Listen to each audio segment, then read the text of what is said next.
እንዱ በድንግል ማርያም እንዱ ቤተክርስቲያን ያላት ሀብት እኮ እናንተ እንዴ መሬት ላይ ከኢትዮጵያ ኦርቶዶክስ ተዋሕዶ ቤተክርስቲያን የበለጠ ነገረ ስቅለትን የሚያሳያል እውነት። አንድ ብዙዎችን የሚያወዛግብ ጥያቄ አለ። ኔታ ፍትሐ ነገሥት ላይ ስግደት የማይሰገድባቸው 5 ዕለታት አሉ ብላ ደንገጋ ያስቀመጠችው አለ። እነዚህ ዕለታት ሰሞነ ሕማማት ላይ ቢውሉ ይሰገዳል አይሰገድም? ብዙዎችን የሚያንጫጫ ጥያቄ ነው። በዓይናችን እኮ እያየን የምናከብረው ስቅለቱ ይታየኛል አይታይም? አንተ ሁለት ዚያም መቅደሱ ፊት ለፊት ላይ ስለ ስቅለቱ አይታይ የቄሶቹን እንዶ አምነስቲ ሲሉ አይደንቃችሁ ሲወቁ ራሱ ልዩ ዘጠመ ሞተ ጽራውን ይዘዋል አላያችኋቸው? ስለ እርድ ሲነሳ ቅዳሜ ዕለት ይታረዳል አይታረድም? የትንሣኤና የገና ጊዜ ሁል ጊዜ እንደዚህ አይነት ጥያቄዎች ይነሳሉና በሌላው ጊዜ ሁል ጊዜ የሚከናወኑ በሰሙነ ሕማማት ብቻ የሚከለከሉ 7 ነገሮች አሉ። ዓርብ ዕለት ግራዋ ጨፍጭፈው ተጨምቆ ይጠጣል። በሰሜኑ አካባቢ ደግሞ ፀጉር መላጨት አለ። እንዲህ ያሉ ስርዓቶች የቤተክርስቲያን ስርዓት ናቸው። ጸሎተ ፍታት የለም የተባለበት ምክንያት 5500 ዘመን ነፍሳት ሁሉ ታስረው ነው ያለው የት ሲኦል ውስጥ። ስለዚህ ነፍሳት ባልተፈቱበት ሁኔታ ኢየሱስ ክርስቶስ ሳይሰቀል ካሳ አልተፈጸመም። ቀዳም ስዑርን በቤተክርስቲያናችን ካህናት ጠዋት በየምዕመን ቤት እየሄዱ ቀጠማ ይሰጣሉና ከዛ በኋላ ማን ላከው? ቁራን ላከው። ቁራ ልክስክስ ነውና በዚሁ በሄደበት ነው የቀረው፣ አልተመለሰም። ሐሙስ ዕለት ደግሞ ጉልባን ይቀቀላል። መጋቢት 29 ዘንድሮውን ሰሙነ ሕማማት ላይ ነው የዋለው። እንግዲህ መጋቢት 29 በሐዲስ ኪዳን የመጀመሪያው በዓል ነው። እንደው በወንጌል ላይ ራሱ ጌታችን መድኃኒታችን ኢየሱስ ክርስቶስ የሚረግሟችሁን መርቁ እያለ አስተምሮ ምንም ጥፋት የሌለባትን ዕፅ እንዴት ይረግማል? እሺ መጋቢት በዓል እግዚአብሔር እንዲህ ከሆነ ታዲያ ለይቼ ሌላ ነገር ልብላ? ሰሙነ ሕማማት አጠቃላይ ሲታወጅ እንጀራ በጨው እኛ ስለማንችል ከዚያስ ውሃ ብቻ ሌላ ነገር አይቀመስም። በጸሎተ ሐሙስ ደግሞ በልዩ ሁኔታ የሚከለከልበት ምክንያት መሳሳምም ሰላምታ የሚከለከልበት ምክንያት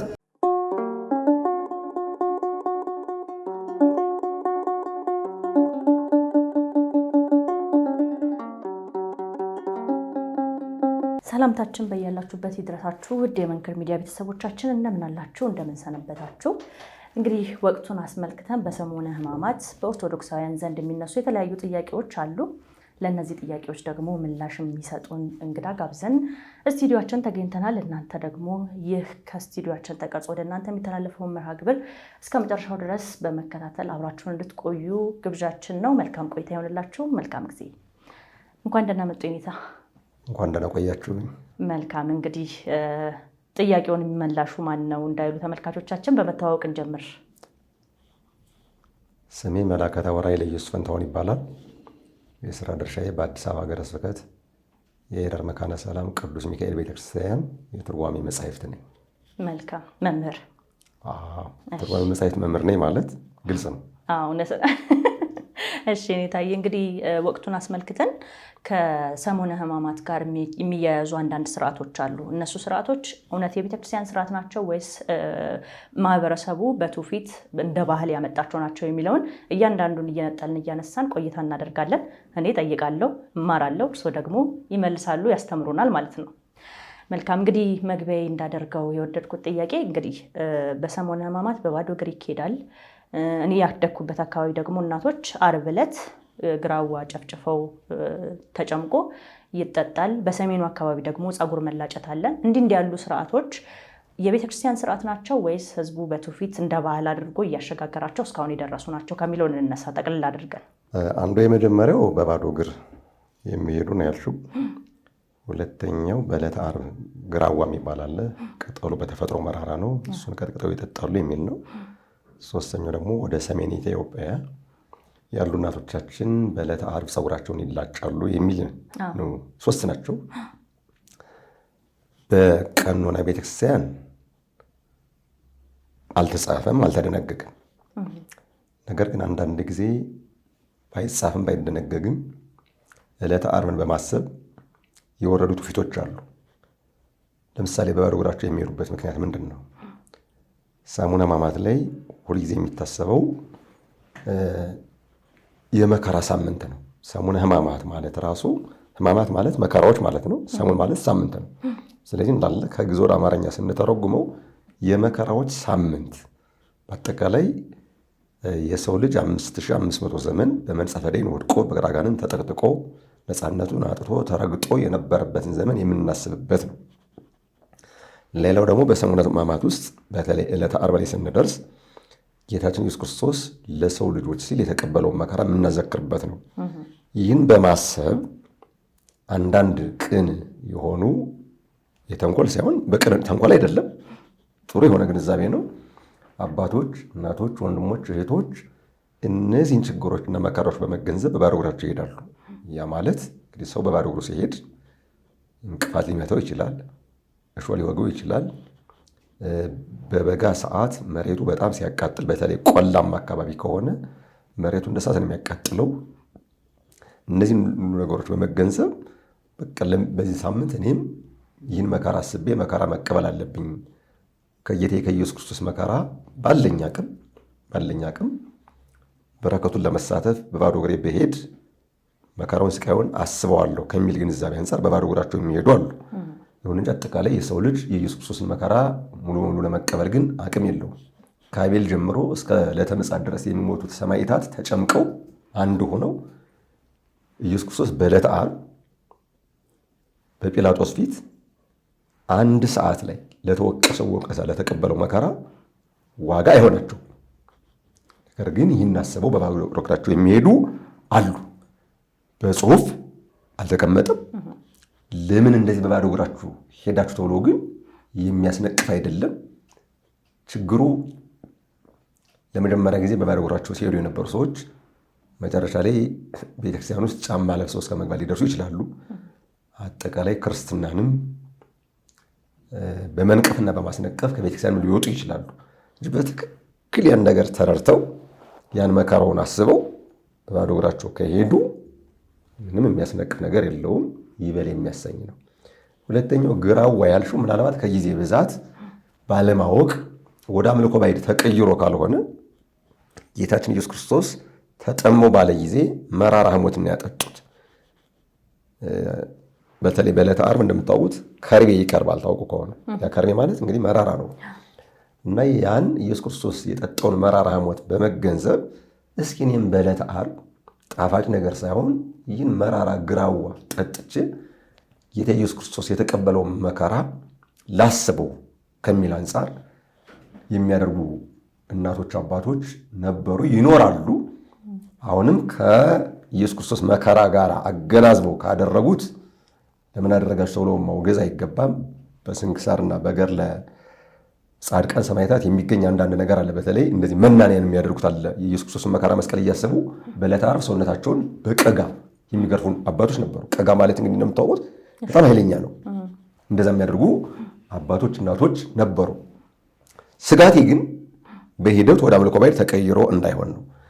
ሶስተኛው ፀጉራቸውን ይላጫሉ የተባለው በዚህም የመጽሐፍ ገጸ ንባብ የሚያመለክታል።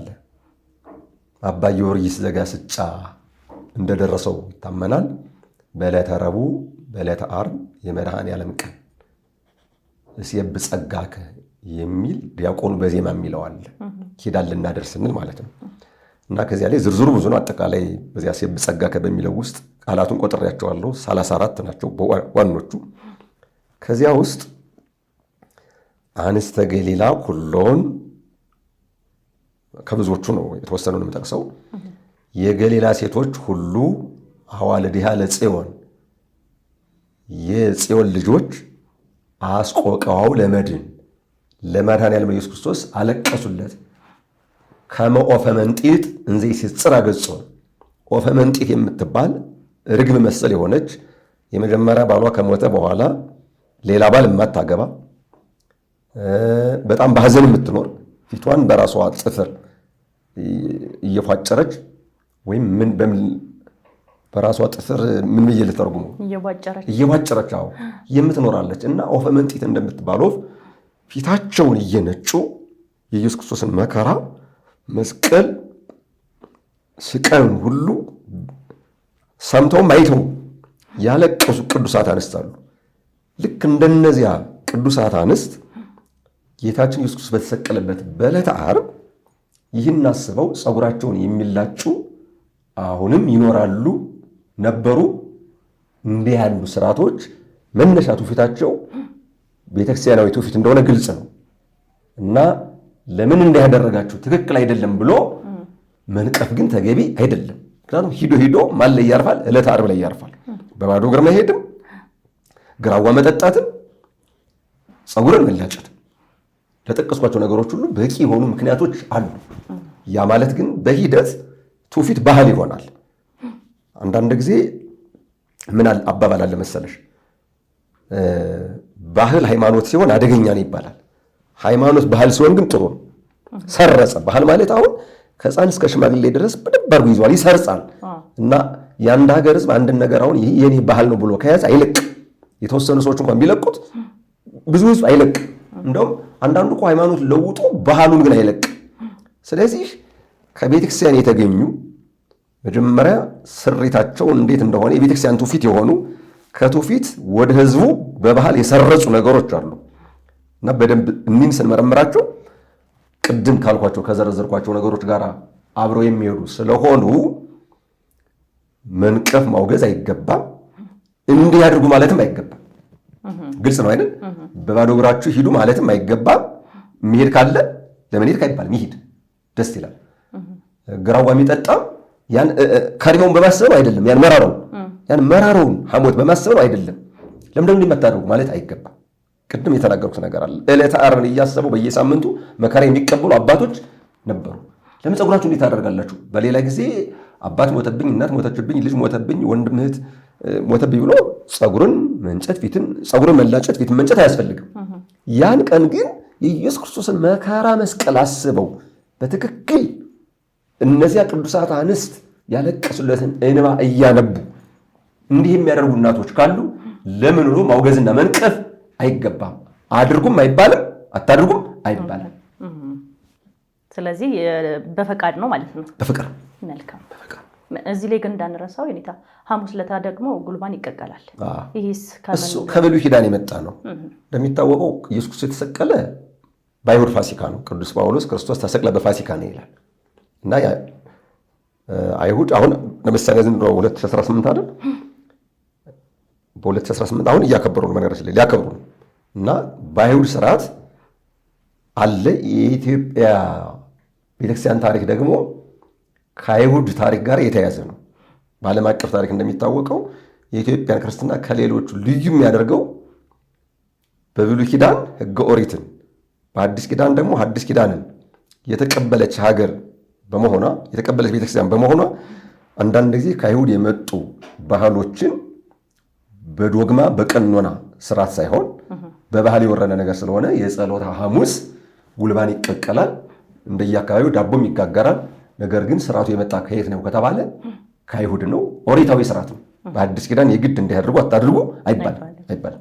ስለዚህ ህዝቡ በባህል እየተወራረሰው ነው የመጣው። በባህል ነው ምንም ያጠራል። ቤተክርስቲያን ግን ህግ ደንግጋለት በዚህ ቀን እንደዚህ አድርጉ የምትለው ነገር የለም። መልካም። እንግዲህ ይህንን ጉዳይ ካነሳን በኋላ ደግሞ እነኚህ አሁን የጠቀስናቸው በባዶ እግር መሄድ፣ ግራዋ መጠጣት እያልን የተነተናቸው ነገሮች ሁሉ ባህል ከሆኑ በትውፊት የወሰድናቸው ከሆነ በስርዓተ ቤተክርስቲያንና በትውፊት መካከል ያለውን ቁርኝት ብንመለከትስ? በጣም ጥሩ። ስርዓተ ቤተክርስቲያን በጽሁፍ ተቀምጧል። በቃ በጽሁፍ ሲቀመጥ አንድ ነገር እንግዲህ ህግ ሆኗል። አንቀጽ አለው። የመጽሐፉ ስም ይታወቃል። ያ መጽሐፍ አንቀጽ አለው ወይም ምዕራፍ አለው፣ ክፍል አለው፣ ቁጥር አለው። ስለዚህ ስርዓት ከተባለ የግድ በምንድን ነው የሚቀመጠው? በመጽሐፍ በጽሁፍ ነው የሚቀመጠው። ትውፊት ከተባለ ግን ከትውልድ ወደ ትውልድ እየተሻገረ ይመጣል። ያለ ጽሁፍ ማለት ነው። በቃል እየተወራረሰ እየተወራረሰ ይመጣል። ያ ማለት ኢትዮጵያ ውስጥ በዋናነት መርሳት የሌለብን ሶስቱን ነገሮች ነው። መሰረቱ ዶግማ ነው፣ ቀጥሎ ቀኖና ነው፣ ቀጥሎ ደግሞ ትውፊት ነው። ሶስቱ የተያያዙ ናቸው።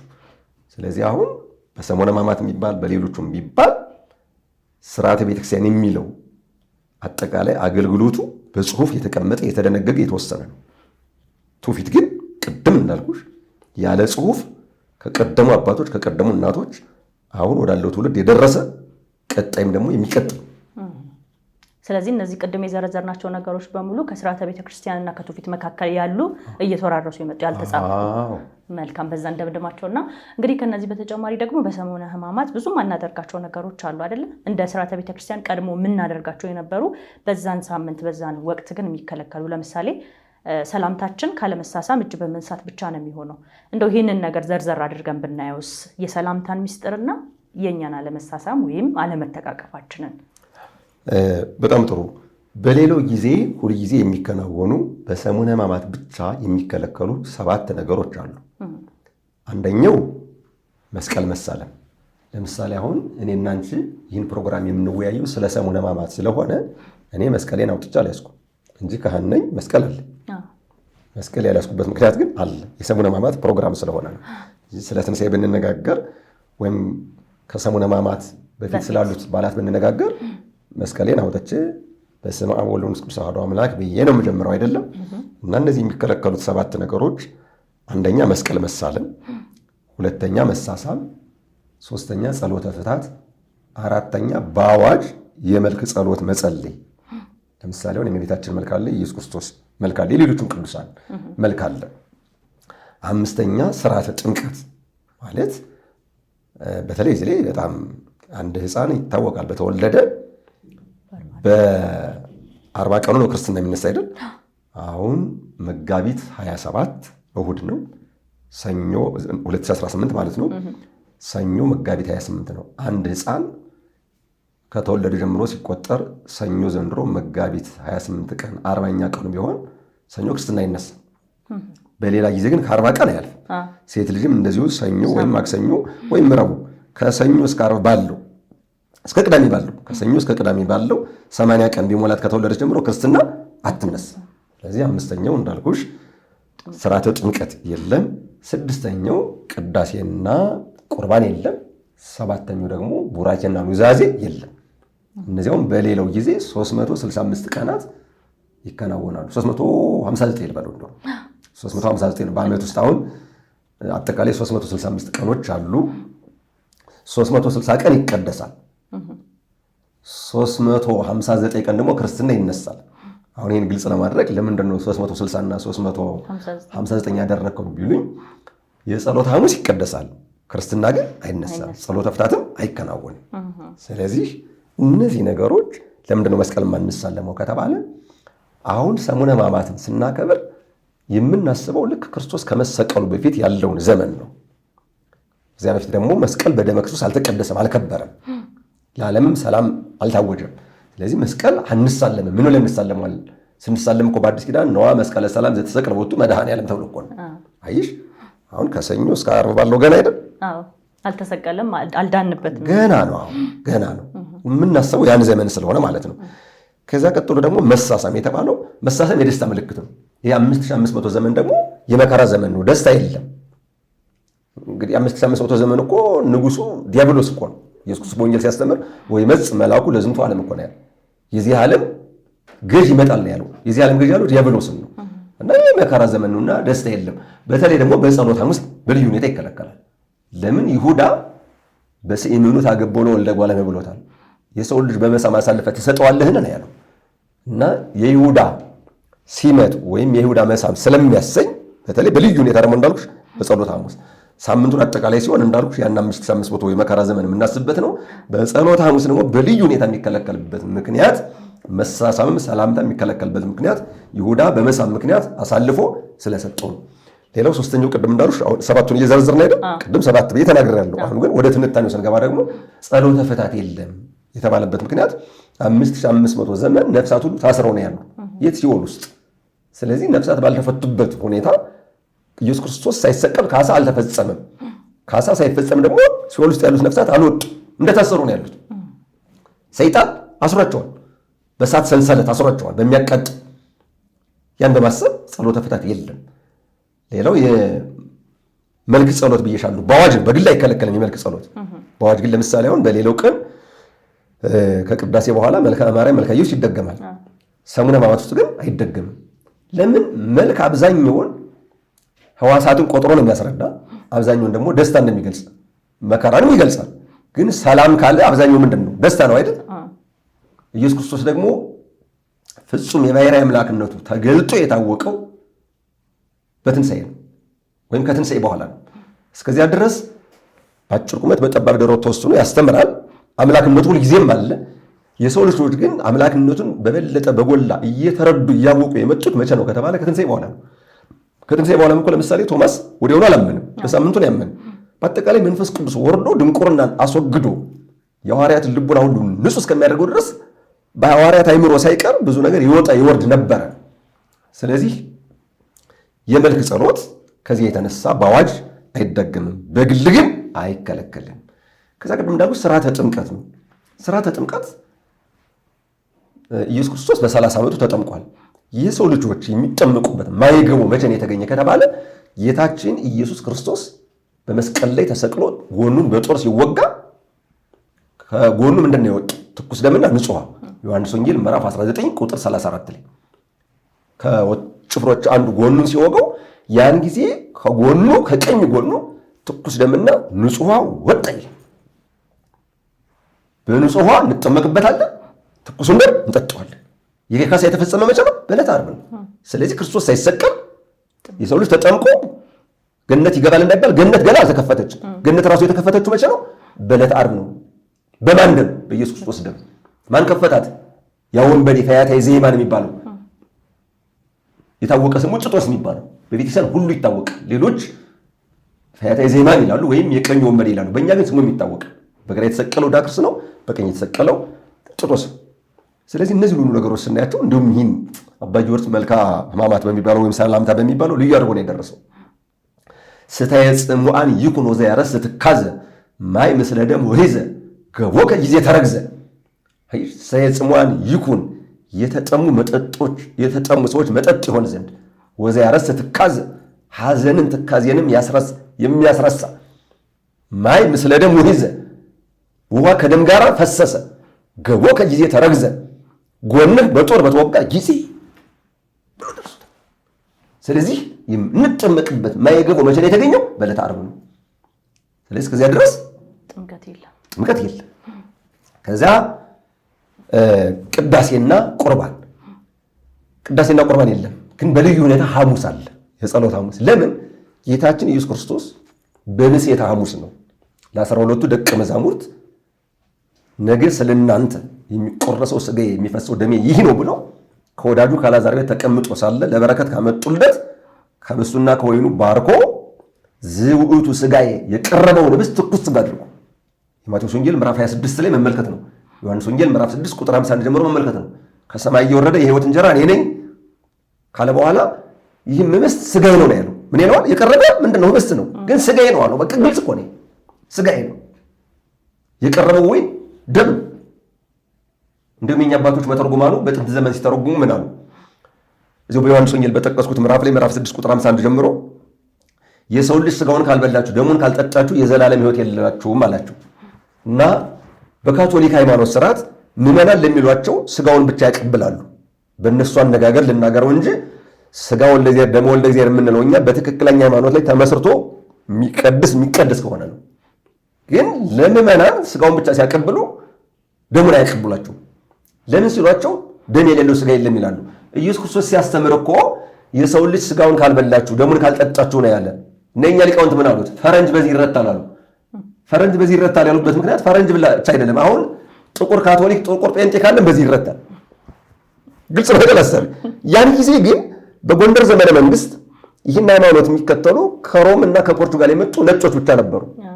አየሽ፣ ፈረንጅ በዚህ ይረታል ያሉት ያንን ነው እንጂ አርመኖች ነጭ ናቸው አይደል? የግብፅ ኦርቶዶክሳን ነጭ ናቸው አይደል? የህንድ ኦርቶዶክሳን ነጭ ናቸው አይደል? አሃ ቤተክርስቲያናት። በጊዜው ግን ሊቃውንቱ ምን አሉ? ያዩትን በቦታው የነበረ ፈረንጅ በዚህ ይረታል። ያ ነጭ ሆነ ፊቱ ሲያዩት ነጭ ሆነ። ምዕመናን ለሚሏቸው ሥጋውን ብቻ ያቀብላሉ፣ ደሙን አያቀብሉም። ካህናት ለሚሏቸው ግን ሁለቱንም ያቀብላሉ። እና ይህ ሥጋና ደም መቼ ነው የተሰጠው? ለመጀመሪያ ጊዜ በምሴተ ሐሙስ ነው። ቤተክርስቲያን ያን ምሴተ ሐሙስን በማዘከር የብሉይ ኪዳንን መስዋዕት ሽሮ የሐዲስ ኪዳንን መስዋዕት የጀመረበት ቀን ጸሎተ ሐሙስ። እንደውም ሐሙስ የቀን ቅዱስ ይባላል። አየሽ፣ ይሄ የተባለበት ምክንያት አለ። ለመጀመሪያ ጊዜ የሐዲስ ኪዳን መስዋዕት በራሱ በኢየሱስ ክርስቶስ ሆነ የተቀደሰው። በማነው? በራሱ በኢየሱስ ክርስቶስ የቀረበው መስዋዕት ሐሙስ የጸሎተ ሐሙስ ስለሆነ በልዩ ሁኔታ ቅዳሴ ይቀደሳል። ያውም ሲቀደስ ከሌሎቹ ቀናት ቅዳሴ የተለየ ነው። ምክንያቱም ቅዳሴ ስንገባ እንደ ሌሎቹ ቀኖች ቃጭል አንመታም። ጸናጽል ነው። ቃጭል አሁን የአዋጅ መንገሪያ ነው። ትልቅ ደወል አለ አይደል? ልዩነቱ እኮ አሁን ትልቁ ደወል አለ፣ ይሄኛው ደግሞ ትንሽ ነው። የአዋጅ መንገሪያ ነው። አሁን በምሴተ ሐሙስ ግን አጠቃላይ ለዓለሙ አዋጅ አልታወጀም። ለቅዱሳን ሐዋርያት ብቻ ነው ይህ ምስጢር የተደረገላቸው። ከዕለተ ዓርብ በኋላ ግን አጠቃላይ ድኅነተ ዓለም የኢየሱስ ክርስቶስ ቅዱስ ሥጋ ክቡር ደም እንደፈሰሰ በዕለተ ዓርብ ለመላው ዓለም አዋጅ ነው። ስለዚህ ቤተክርስቲያን የምስጢር ባለቤት ስለሆነች በጸሎተ ሐሙስ በልዩ ሁኔታ ቅዳሴ ይቀደሳል። በዕለተ ዓርብ አይቀደስም። ከዛ እንግዲህ ማጠቃለያ ምንድን ነው ያልነው ቅድም? ቡራኬና ኑዛዜ የለም ብለናል። ለምን? ቡራኬም ገና ዓለም በመስቀሉ አልተባረከም። ኑዛዜም የኑዛዜ ዋናው መጨረሻ ላይ እግዚአብሔር ይፍታ ነው አይደል? ስለዚህ ነፍሳት እስከ ዓርብ እስከ ስቅለት ዓርብ እስከ 11 ሰዓት ድረስ ከሲኦል አልወጡ። በነገራችን ላይ እግዚኦ መሐረነ ክርስቶስ የሚባልም ሰርክ ላይ ሰርክ ላይ ይፍታም ይባላል። ነገራችን ላይ ለምን? ነፍሳት ከሲኦል ስለወጡ። ቅዳሜ ራሱ እግዚአብሔር ይፍታ ይባላል። መስቀል ግን አንሳለም። ዘይን መለስ ይላል በፍትሐ ነገሥት። ለምን? መገለጫው ትንሣኤ ስለሆነ። ልክ የትንሣኤ ቅዳሴው ይቅርታ ምልጣን የሚባል አለ፣ የምልጣን መስባክ የሚባል አለ። ያ ወተንሥአ እግዚአብሔር ከመ ዘነቀዓ ምናምን ተብሎ ከተሰበከ በኋላ መስቀል የምንሳለመው ክርስቶስ ሳይነሳ መስቀል መሳለም አይቻልም። ዋናው ምኑ ስለሆነ መስቀሉ እኮ በዕለተ ዓርብ ተቀድሷል። መገለጫው ግን ትንሣኤ። እንግዲህ እነዚህን ካነሳን ደግሞ አንድ ብዙዎችን የሚያወዛግብ ጥያቄ አለ ኔታ። በእነዚህ ቀናት እንግዲህ ቤተክርስቲያን ከዛ በፊት ስርዓት አላት። በፍትሐ ነገሥት ላይ ስግደት የማይሰገድባቸው 5 ዕለታት አሉ ብላ ደንግጋ ያስቀመጠችው አለ። እነዚህ ዕለታት ሰሞነ ሕማማት ላይ ቢውሉ ይሰገዳል አይሰገድም? ብዙዎችን የሚያንጫጫ ጥያቄ ነው። ይሰገዳል። ብዙዎችን የሚያንጫጫቸው በልማድ ስለሚኖሩ ነው። ከጥንት ጀምሮ ክርክር አለ። እውነት ለመናገር በሊቃውንትም ቢሆን ክርክር አለ። ግን አንድ ነገር የተጻፈበትን አውድ መረዳት በጣም ወሳኝ ነው። አሁን በጣም ትልቁ ችግሩ የተጻፈበትን አውድ አለመረዳት ነው። በፍትሐ ነገሥትና በሌሎቹ መጻሕፍት እነዚህ 5 በዓላት በቁጥር ይታወቃሉ፣ የማይሰገድባቸው ማለት ነው። 5 ሲባል እኮ እንደው በወር ውስጥ ለማለት ነው እንጂ አጠቃላይ ከቆጠርናቸው የጌታ 9 አበይት በዓላት የሚባሉ አሉ። የእመቤታችንም ቅዱሳት በዓላት አሉ። ከመላእክት ደግሞ የቅዱስ ሚካኤል አለ። ብዙ ጊዜ ግን እዚህ ሰሙነ ሕማማት ላይ በተለይ መጋቢት ላይ መጋቢት 29 ዘንድሮውን ሰሙነ ሕማማት ላይ ነው የዋለው። እንግዲህ መጋቢት 29 በሐዲስ ኪዳን የመጀመሪያው በዓል ነው። እግዚአብሔር ቃል በቅዱስ ገብርኤል አብሳሪነት በድንግል ማርያም ተበሳሪነት ከሰማይ ወርዶ ናዝሬት በምትባል ቦታ ከድንግል ማርያም የተጸነሰበት ቀን ነው። በጣም ታላቅ በዓል ነው። እንደውም በስንክሳሩ በኩረ በዓላት ይለዋል። በጣም ታላቅ ነው፣ የበዓላት ሁሉ አለቃ ማለት ነው። በኩረ በዓላት ከተባለ ከሰሙነ ሕማማቱ ውጭ በሌሎቹ ቀኖች በአብይ ጾም ሲውል ራሱ መጋቢት በዓለ እግዚአብሔር ቅዳሴው ከሌሎቹ ዕለታት በተለየ ሁኔታ ነው። በአብይ ጾም ውስጥ ከሆሳዕና ውጭ በሌሎቹ ቀኖች የሚቀደሰው ቅዳሴ ግዕዝ ነው። የመጋቢት በዓለ እግዚአብሔር ግን ዕዝል ነው የሚቀደሰው። ለምን? አብይ በዓል ነው። በጣም የምስጢር በዓል ነው። በጣም የተለየ በዓል ነው። የጌታችን ኢየሱስ ክርስቶስ 9 አበይት በዓላት የምንልናሱ ስንል መጀመሪያ የምንነሳው ከመጋቢት በዓለ እግዚአብሔር ነው። በኩረ በዓላት ከሚባለው ማለት ነው። በፍትሐ ነገሥቱ ልደትንም በኩረ በዓላት ይለዋል፣ ጽንሰቱን በኩረ በዓላት ይለዋል። ወደዛ እንሄድም። ልደት መገለጫው ነው። ይህኛውን ግን የምታውቀው ድንግል ማርያም ብቻ ናት፣ ጽንሰቱን ማለት ነው። እና እንዴት ነው ይሰገዳል አይሰገድም? ከሰሙነ ሕማማቶች አይሰገድም፣ ምንም ግልጽ ነው። በሰሙነ ሕማማት ግን መጋቢት 21 ቀን የእመቤታችን በዓል ነው ብሎ አልሰግድም ማለት፣ መጋቢት 29ም የጌታችን ኢየሱስ ክርስቶስ በዓል ነው ብሎ አልሰግድም ማለት መቼ ሊሰግድ ነው? መጋቢት በዓለ እግዚአብሔር እኮ እንደሚታወቀው ታውቃላችሁ ሊቃውንት፣ ቅዳሴው ራሱ በተለየ ሁኔታ ዕዝል ነው ብያችኋለሁ። ይታወቃል፣ ሊቃውንት ያውቁታል። በሌላ ቀን ግዕዝ እየተቀደሰ ለመጋቢት በዓለ እግዚአብሔር ብቻ የተሰራ ስርዓት አለ። አሁን ሰሙነ ሕማማት ውስጥ ቅዳሴ የለም። ግልጽ ነው። ከመጋቢት በዓለ እግዚአብሔር የበለጠስ በዓል አለ ወይ? ከቅዳሴስ የበለጠ አገልግሎት አለ ወይ? ቅዳሴን የሚያክል አገልግሎት ቀርቶ ያን የመሰለ የመጋቢት በዓለ እግዚአብሔር አገልግሎት በጣም ልዩ ነው። በተለይ ቀዳሚው ቃል የሚባል እዝል አለ። ሊቃውንቱ ያውቁታል። በጣም የተለየ ነው። ውስጥ ከስነ ፍጥረት እስከ ጽንሰቱ ድረስ ቁልጭ ነው የተነተነው ቅዱስ ያሬድ። ያ ሁሉ ነገር ቀርቶ ሲነበብ የሚውል አጠቃላይ የሰው ልጅ 5500 ዘመን የተቀበለው መከራ፣ ከዚያ የነቢያት ትንቢት፣ ከዚያ ኢየሱስ ክርስቶስ ወደዚህ ዓለም መጥቶ በአጭር ኢየሱስ ክርስቶስ ወደዚህ ዓለም መጥቶ ስንል አሁን ስለታየ ነው እንጂ ከሰማይ የመጣ ራሱ አካላዊ ቃል ነው። ሰው ሲሆን ነው ኢየሱስ ክርስቶስ ተብሎ የሚጠራው እና እሱ ወደዚህ ዓለም መጥቶ የተቀበለውን መከራ በምላት በስፋት የሚናገሩ የቅዱሳን መጻሕፍት ክፍሎች ናቸው ሲነበቡ የሚውሉት። እንዲሁም የግብረ ሕማሙ ገና ሲጀምር የሚለው ነገር አለ። ከሙሴ ኦሪት፣ ከነቢያት ትንቢት፣ ከመዝሙረ ዳዊት፣ ከቅዱሳት ወንጌላት፣ ከመጻሕፍት ሊቃውንት በአጠቃላይ ከብዙዎቹ መጻሕፍት ተሰብስበው ነው ሲነበብ የሚውል። ያ ደግሞ እንዳልኩሽ እግዚአብሔር ሰው እንዴት ፈጠረው? ምን አይነት ሕግ ሰራለት? ሰው እንዴት ተሳሳተ? ሲሳሳት እንዴት ሆነ? አወዳደቁ እንዴት ከፋ?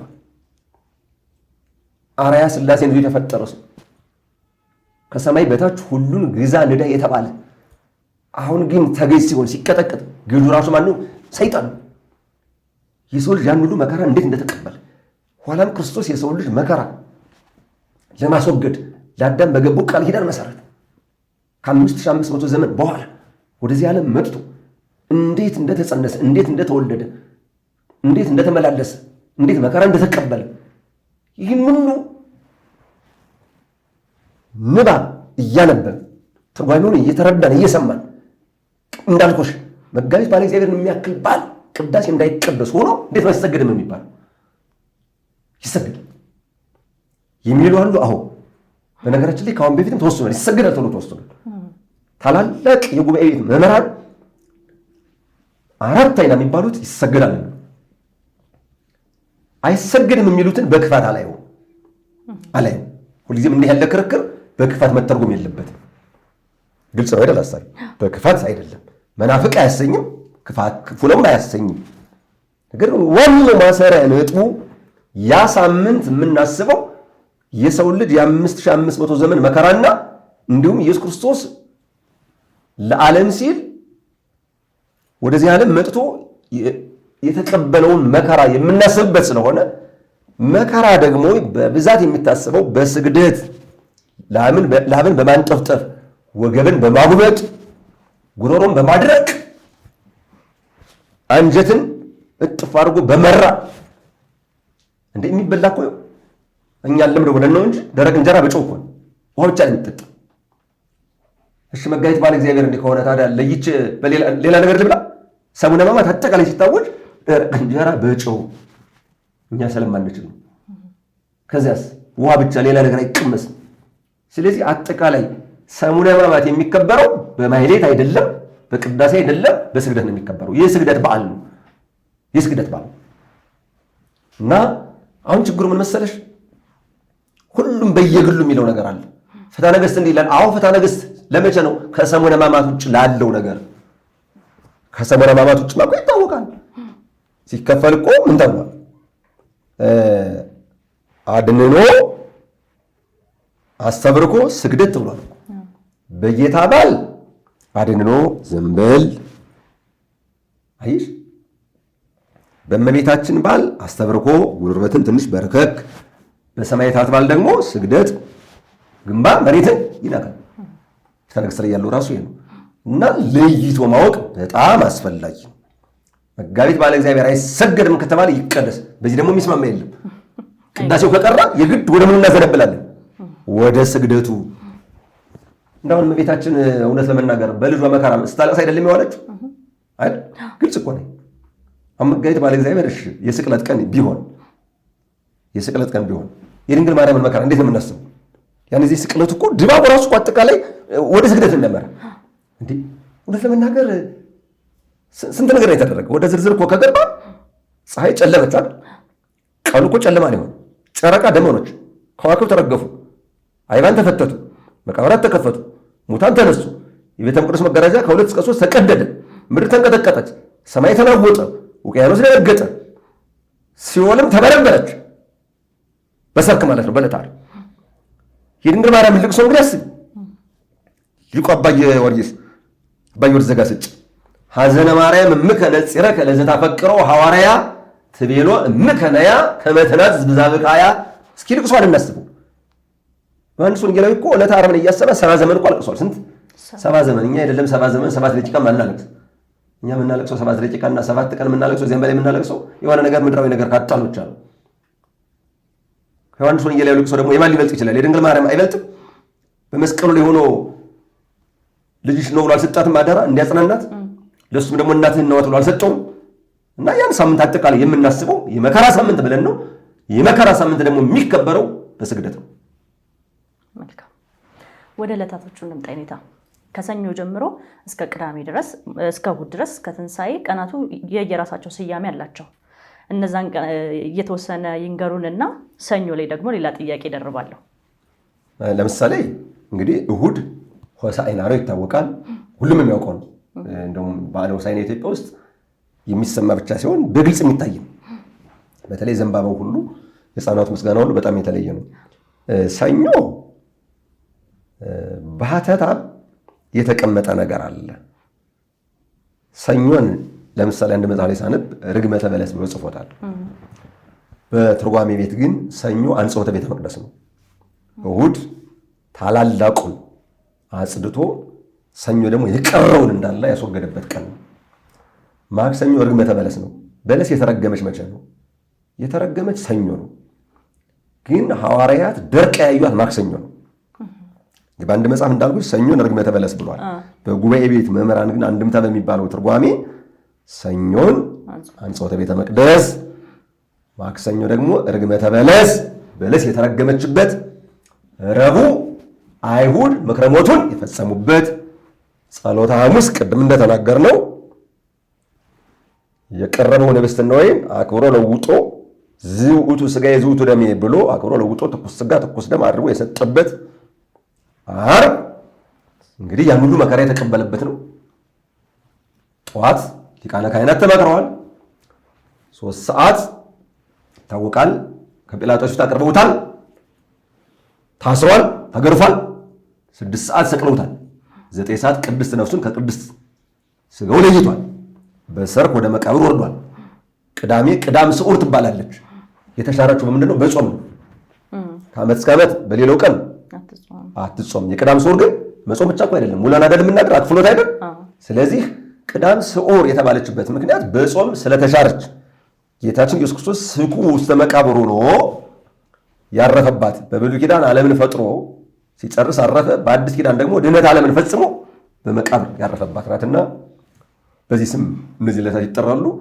እሑድ እንግዲህ ያው ትንሣኤ ነው። ትንሣኤ ምንም ሀተት አያስፈልገውም። ጌታችን ኢየሱስ ክርስቶስ ሞትን ድል አድርጎ የተነሳበት በዕለተ ዓርብ ቀኑ ጨለማ ሆነ፣ በዕለተ እሑድ ደግሞ ሌሊቱ ቀን ሆነ።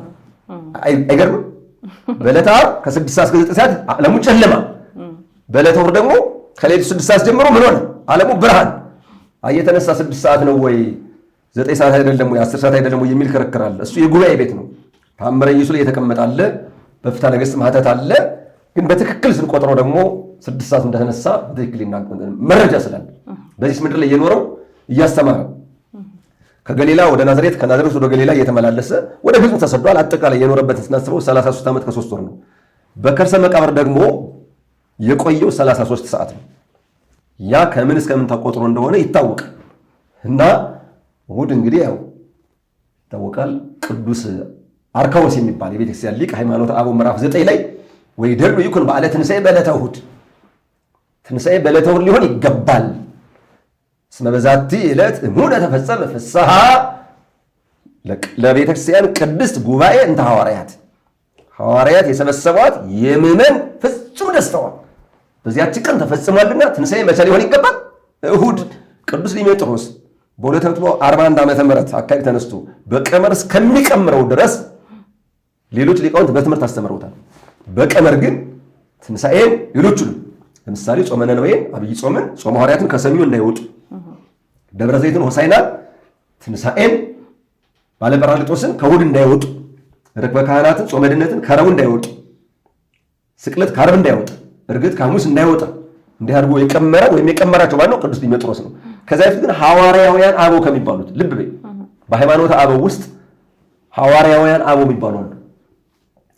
ምዕራፍ 7 ላይ ቅዱስ ሄሬኔዎስ፣ ምዕራፍ 8 ላይ ቅዱስ አጢፎስ፣ ምዕራፍ 9 ላይ ቅዱስ አርካቦስ ይለዋል ሁለቱ። ምዕራፍ 10 ላይ ቅዱስ ዲዮናስዮስ፣ ምዕራፍ 11 ላይ ቅዱስ አግናጢዮስ።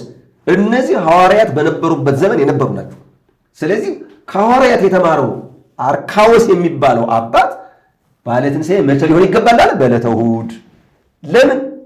የምዕመን ፍጹም ደስታው መቼ ነው የተፈጸመው? ትንሣኤ እኮ የመጨረሻው ደስታ እኮ ነው። እዚህ የበለጠ ነገር አለ? የመጨረሻው እንዴ! ለምሳሌ አንድ ሰው አሁን ልጅ ይወልዳል፣ ደስ ይለዋል።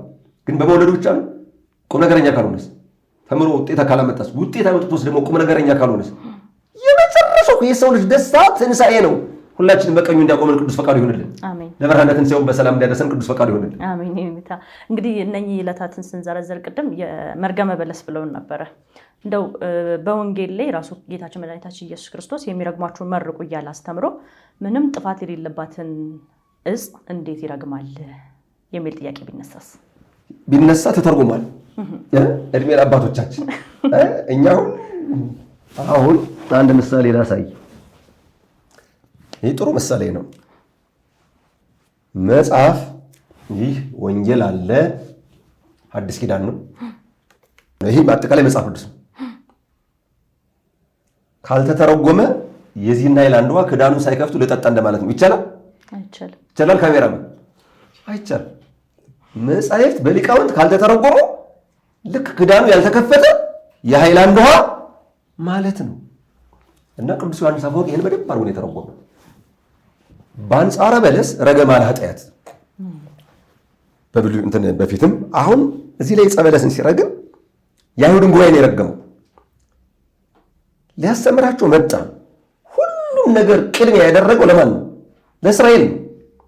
ሁሉም ነገር በነገራችን ላይ በሚያስተምርበት ሰዓት ውስተ ፍኖተ አሕዛብ የተሁሩ ወሀገረ ሳምር የተባኡ የማቴዎስ ወንጌል ምዕራፍ 10ን መመልከት ይቻላል። ያቺ ከነናዊት ሴት ልጇ ታማባት ስትመጣ ምን እንዳላት ይታወቃል። ሰው ይህን በደንብ ከተረዳው ሁሉ ነገር ለአይሁድ ተደረገ። እነሱ ግን እምቢ አሉ። እምቢ ሲሉ በውስጡ ያችን ዕፀ በለስ ሲረግማት ፍሬ አይገኝብሽ እንዳላት የአይሁድንም ጉባኤ ለዘላለም ሃይማኖት እንዳይገኝበት አድርጎ ረግሙት። ዮሐንስ አፈወርቅ ተርጉሞታል። በደንብ አድርጎ አለ። ግብረ ሕማሙ ላይ ያለ ግብረ ሕማሙ ላይ የመጣ ከድርሳኑ ላይ ያለው ነው እና ዕፀ በለስ ብትረገምም ባትረገምም ጽድቅም ኃጢአትም የለባትም። ልክ ያቺ ዕፀ በለስ ስትረገም ምንም እንዳልተገኘባት ፍሬ አይገኝብሽ እንዳላት እንደደረቀች ሁሉ ሰው እኮ አይደለም ነቅሎ ይጣላል። ስትረገም እንደደረቀችው ሁሉ ጉባኤ አይሁድም ከእውነተኛ ሃይማኖት ምን ሆኗል? ደርቋል። በአይሁድ ዘንድ ልምላሜ የለም፣ አበባ የለም፣ ፍሬ የለም። በጣም ቅዱስ ሳዊሮስ ዘስሙናይን የሚባል ሊቅ በሃይማኖት በድርሳኑ 3ኛ ድርሳኑ ላይ እንዲህ ይላል። እየዘረዘረ ነው የሚመጣ፣ በጣም ብዙ ነው። እስመ እሙንቱ ያነብብዎ ወይሌቡ ትርጓሜሁ፣ እነሱ ያነቡታል ትርጓሜውን አይረዱትም ይላል። በዓለም ላይ እኮ ለመጀመሪያ ጊዜ መጽሐፍ ቅዱስን ያነበበ ማን ነው? አይሁድ ናቸው። 3000 ዓመት አንበው እስካሁን ድረስ ደንቆሮ ናቸው። እየሰማሽ ነው? ብዙ ሰዎች ጥቅስ ይችላሉ፣ አንድ ትርጓሜ ያውቅ። ትርጓሜ ማለት ወርቅን ቆፍሮ ማውጣት ማለት ነው። ወርቅ ዝም ብሎ ሜዳ ላይ ይገኛል እንዴ? ዝም ብሎ አዲስ አበባ ላይ ሜዳ ላይ ይገኛል? ወርቅን ለማግኘትና ነዳጅን ለማግኘት ኮንትራክተሮቹ ራሱ ዓለም አቀፍ እውቅና ያላቸው ማሽኑ ወደ መሬት መግባት እና ትርጓሜ ማለት እንዳሉ ወርቁን ቆፍሮ እንደማውጣት። በጣም ሰዎች የሚሳሳቱት ይሄን እንግዲህ ጥቅስ ያውቃል። ጥቅስ እውቀት አይደለም እንዴ? 150 መዝሙር ዳዊት እኮ በቃላችን የሚደግሙ እኛ ሊቃውንት እኮ ናቸው። እኛ አባታችን የሚለውን ጸሎት በቃላችን እንደምንጸልየው በእኛ ቤተክርስቲያን እኮ የድጓ መምህራን 150ውን መዝሙር ዳዊት በቃል እኮ ነው። ዋናው ግን የሚጠበቀው ምንድን ነው? ትርጓሜ ነው። ስለዚህ ዕፀ በለስ ስትረገም ፍሬ እንዳልተገኘባት አይሁድም እምቢ ሲሉ ከነሱ ምን ተወገደ? መንግስት ተወገደ፣ ትንቢት ተወገደ፣ ክህነት ተወገደ። መጽሐፍ ቅዱስ እኮ የሚነግረን የመጀመሪያው ተቀብቶ የነገሰው ንጉሥ ከማን ነው? ከእስራኤል አይደል? ዳዊት አይደል? ሳኦል አለ። ግን በዋናነት የጸናለት የጸደቀለት የማን ነው? የዳዊት ነው። ከዚያ ሰሎሞን ነው። እንደውም የዳዊት የልጅ ልጅ እኮ ኢትዮጵያዊ ነው። በአባቱ እስራኤላዊ በእናቱ ኢትዮጵያዊ አይደል? ቀዳማዊ ምኒልክ ዋናዎቹ ነቢያት የት ነው የተገኙት? ከእስራኤል አይደለም? ዋናው ክህነቱ የት ነው የተገኘ? ከእስራኤል አይደለም? ከዛ በኋላ ግን ክርስቶስን አንቀበልም ሲሉ ለስንት ዓመት ነው መንግስት የጠፋ? አይገርምሽም? ከ1900 ዓመት በላይ እስራኤል መንግስት አልኖረችም። በ70 ዓመተ ምህረት ጥጦስ ሄዶ ኢየሩሳሌምን ሲያወድባት ቤተ መቅደስ ሲቃጠል፣ እዚያ በኋላ ከነሱ ነቢይ የሚባል አለ ተንኮለኛ ነው እንጂ፣ ካህን የሚባል አለ ተንኮለኛ ነው እንጂ። ተንኮላቸው እስካሁን ድረስ ያው ነው። ተንኮላቸው በጣም ክፉዎች ናቸው። በጣም ለአይሁድ ያልተደረገ የለም። እነሱም ያልፈጸሙት ወንጀል የለም። በጣም ነው የሚገርመው። እዚህ አባ ጊዮርጊስ ዘጋስጫ ስለነሱ ሲናገር እንግብረ ግንፋል ሙስና፣ ግንፋል ማለት ጡብ ነው። እንዲሁም በዓለም አቀፍ ደረጃ የሚታወቁ የግብፅን ፒራሚዶች ሰሯቸው የሚባሉ እስራኤላውያን ናቸው። ያን ጊዜ በባርነት በነበሩበት ሰዓት ለዘመሮም ማለት በደመና ቀን በ7 ደመና የመራቸውን መዝሙር 77 ቁጥር 14 ላይ ደመናቱ 7 ናቸው። ሰዓት ስለሌለ ነው እንጂ ወሴሰውም መና በሐቅለ ሲና፣ በሲና በረሃ መና የመገባቸውን ሰቀለው ዲበ ዕፅ በምክረ ቀያፋ ዋህና፣ በሐናና በቀያፋ ምክር በዕፀ መስቀል ላይ ሰቀሉት። እነማን? አይሁድ። 40 መዓልተ ወ40 ሌሊት ለዛ ወረደ ሎሙ ወበስተ 40 መዓልትና 40 ሌሊት መና ያወረደላቸው ህየንተ ሰናይ ፈደይ ወኪተ፣ ስለ መልካም ነገር ፈንታ ክፉ መለሱለት። በዚህ ልክ ነው። ስለዚህ ያቺ ዕፀ በለስ ስትረገም ፍሬ እንዳልተገኘባት ሁሉ አይሁድም እምቢ ስላሉ ትንቢት የተነገረ ለነሱ ነው። ስም የተቆጠረ ለነሱ ነው። ተስፋ ለነሱ ነበረ።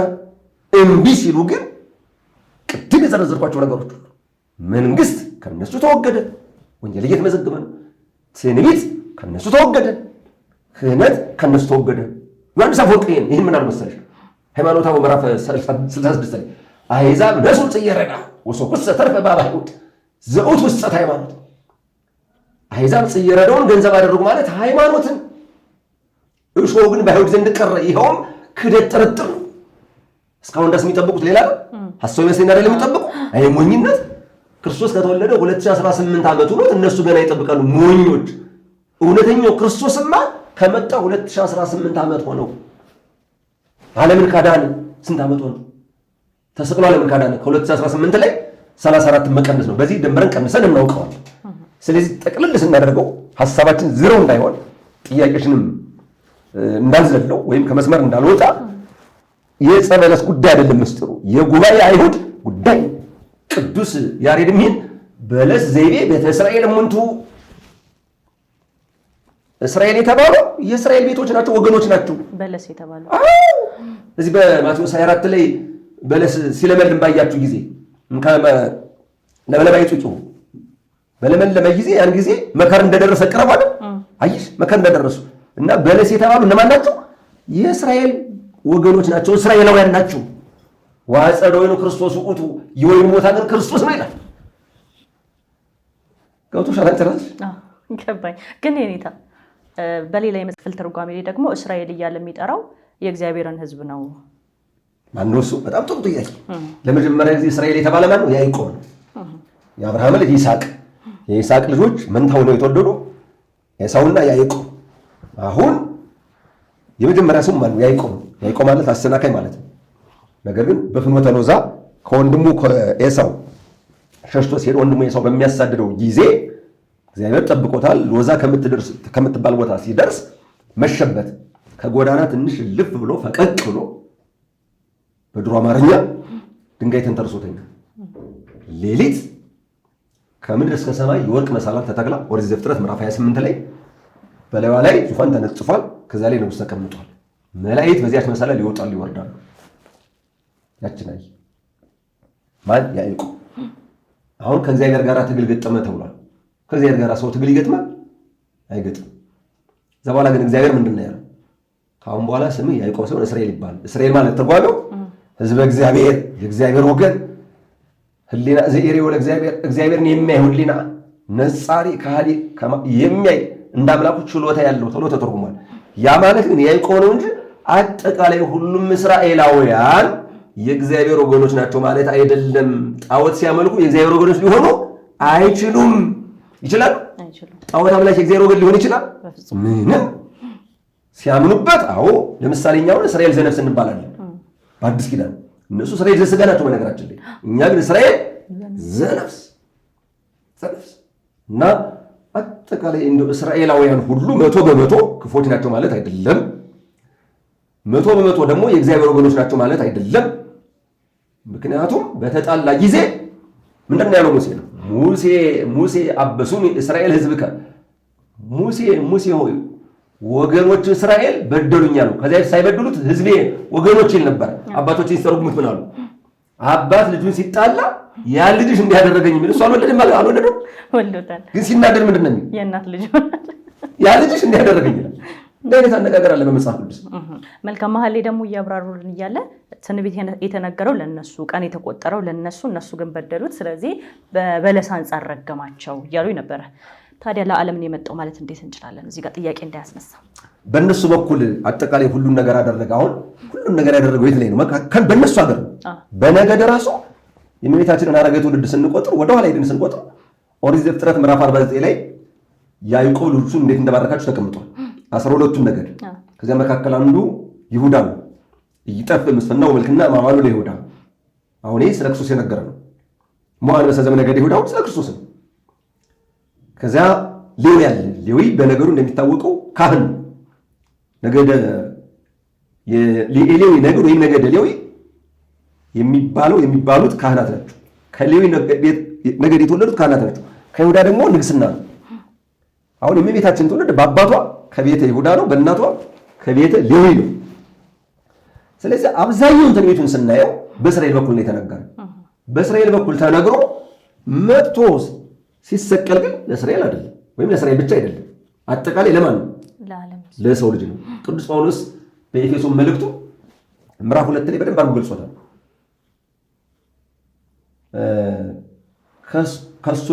ከተስፋው ርቃችሁ የነበራችሁ እናንተንና ወደ ተስፋው ቀርበን የነበርን እኛን እስራኤላውያንን አንዳደረገን ይላል። አይሽ አንዳደረገን። ለምንድን ነው እስራኤላውያንን ምክንያት ያሳጠበት? ምክንያት ከመጀመሪያ ጀምሮ ትንቢት በእነሱ በኩል እንደወረደ ያውቃሉ። በተለይ ማን ያጠነጥናል ካልሽኝ አብርሃም ላይ እዛ በፊት እኮ አለ ኖህ አለ፣ ሴም አለ። የአብርሃም ነገዱ ትውልዱ ከነገደ ሴም ነው። እዚያ በኋላ አብርሃም አለ። ለአብርሃም ኦሪት ዘፍጥረት ምዕራፍ 12 ጀምሮ ስናነቡ የሚገርም ታሪክ ነው ያለ። በጣም የሚገርም ተስፋውን ያናገረ በማን በኩል ነው? በዋናነት በአብርሃም በኩል ነው። ዮሐንስ ወንጌል ምዕራፍ 8 ቁጥር 57 ጀምሮ ስናየው ደግሞ አብርሃም ሳይወለድ እንደው በጣም ነው የሚገርም። አብርሃም ይሄን ቀን ላይ ተመኘ ይላል። ክርስቶስ ሳይወለድ 2000 ዓመት ነው የነበረው አብርሃም። ኢየሱስ ክርስቶስ ይህን ቃል ሲናገር አይሁድ ተናደዱና ድንጋይ አንስተው ሊወግሩት ሲሉ በመካከላቸው አልፎ ሄደ። 50 ዓመት ያልሞላ እንዴት አብርሃምን አየህ አሉት። በስጋ ልደቱ ገና 50 ዓመት አልሞላውም። ክርስቶስ ይህን በሚያስተምርበት ሰዓት ከ30 እስከ 33 ዓመት ነው። እሱ ግን ምን አላቸው? አብርሃም የኔን ቀን ላይ ተመኘ፣ አይቶም ደስ አለው። ምክንያቱም በመልከ ጼዴቅ አማካኝነት ኦሪት ዘፍጥረት ምዕራፍ 14 ላይ እንደምናገኘው ሐዲስ ኪዳንን በደንብ አድርጎ አይቷል። ኢየሱስ ክርስቶስ በቀራንዮ አደባባይ እንደሚሰቀል በይስሐቅ አምሳልም አሳይቶታል። አሁን በዕለተ ዓርብ የሚነበባል ድርሳነ አብርሃም የሚባል በጣም የተለየ ነው። ሊቃውንቱ በግዕዝ ንባብ ስለሚነበብ ይሰሙታል፣ እንረዳዋለን። ምኑ ያው የግዕዝ ቋንቋ ስለማያውቅ ብዙ ላይ ሰማው ይችላል። ጸሎቱ ግን ይደርሰዋል። ጸሎቱ ለሁላችንም ይድረሳል። አሁን ከአብርሃም ጀምሮ ስንመጣ በዋናነት አብርሃም ምንድን ያለው? በዘርህ ይትባረኩ ኩሎሙ አሕዛብ ምድር፣ የምድር አሕዛብ ሁሉ በዘርህ ይባረካሉ። በዘሮች አይደለም ያለው፣ በዘርህ ለአንድ ለክርስቶስ ስለሆነ ተረዳሽኝ አይደል? ቀጥሎ ይስሐቅ ምንድን ያለው? ይስሐቅ ይሰመይ ለከ ዘር፣ ከይስሐቅ ስም ይጠራልሃል። ይሰመይ ለከ ስም ይጠራልህ። እንደዚህ የሚለው ዋናው ነው፣ ክርስቶስን ነው። ያዕቆብንስ ኮከብ ይሰርቅ ያዕቆብ ወያአጥት ኃጢአተ እምእስራኤል፣ ኮከብ ከያዕቆብ ይወጣል። ያዕቆብ ሰማይ ነው ወይስ ሰው ነው? እና ኮከብ ይወጣ በሰማይ ነው በመሬት ነው አይደል? በሰማይ ነው በሰው ነው? በሰማይ። እና ያዕቆብ እኮ ሰማይ ተባለ። አይ ኮከብ የተባለ ማን ነው? ክርስቶስ ነው። ክርስቶስ ነው። አሁን ያዕቆብ የመጀመሪያው ማን ነው ይሻለው? እስራኤል አይደል? በዚህ ሐረገ ትውልድ ነው። ከዛ ያዕቆብ ደግሞ የታወቁ 12 ነገዶች አሉት፣ ከሮቤል ጀምሮ የሚዘረዘሩ ማለት ነው። ዮሐንስ ራእይ ምዕራፍ 7 ጀምሮ ማየት ይቻላል ዝርዝራቸውን። ኦሪት ዘፍጥረት ምዕራፍ 49 ቅድም እንደጠቀስኩት የሁሉ ሐረገ ትውልድ ሂዶ መጨረሻ ላይ 5500 ዘመን ሲፈጸም የእመቤታችን ሐረገ ትውልድ ከዚህ። ነገር ግን ትንቢት የተነገረ በእነሱ በኩል ቢሆንም ለአሕዛብ አጠቃላይ ትንቢት አልተነገረም ማለት አይደለም። ወገኖች ያልነበሩትን ወገኖች አደርጋቸዋለሁ። ለሐዋርያትም እኮ ለምሳሌ ቅዱስ ዳዊት ምንድን ነው የተናገረው? እግዚአብሔር እሰ ንጉሥ ውእቱ እምቅድመ ዓለም ካለ በኋላ ወገብረ መድኃኒተ በማእከለ ምድር፣ እግዚአብሔር ከዓለም በፊት ንጉሥ ነው፣ በምድር መካከል ደግሞ ድነትን አደረገ አለ። ስለ ሐዋርያትም ደግሞ ውስተ ኩሉ ምድር ወፃ ነገሮም አይደል የተባለ ሐዋርያት በዓለም ዳርቻ ዞሮ ሲያስተምሩ ያላመኑት ሁሉ አምነዋል። ቅዱስ ያዕቆብን እስከ ምድር ዳርቻ ድረስ መድኃኒት ትሆናቸው ዘንድ ለአሕዛብ ብርሃን አደረግኩ አላለው ብሎታል። ነገር ግን እነሱ ምክንያት እንዳያገኙ አስቀድሞ ይኸው ሙሴ የጻፈው ትንቢት ይሄ ነው፣ ሌሎችም የጻፉት ይሄን ነው፣ ትንቢቱ ለእኛ ተነግሮልን አስቀድሞ ታምራቱንም ሁሉም ነገር ለአሕዛብ አደረገ እንዳይሉት ዋናውን ታምር አስቀድሞ ያደረገ ለማን ነው? ለእስራኤል ነው። ለዚች እኮ ያች ከነናዊት ሴት የልጆቹን ይዞ ለውሾች ሊሰጡ አይገባም ሲላት ውሾችም እንጂ ከጌቶቻቸው እጅ የወደቀውን ፍርፋሪውን ይበላሉ አይደለም አላለችው?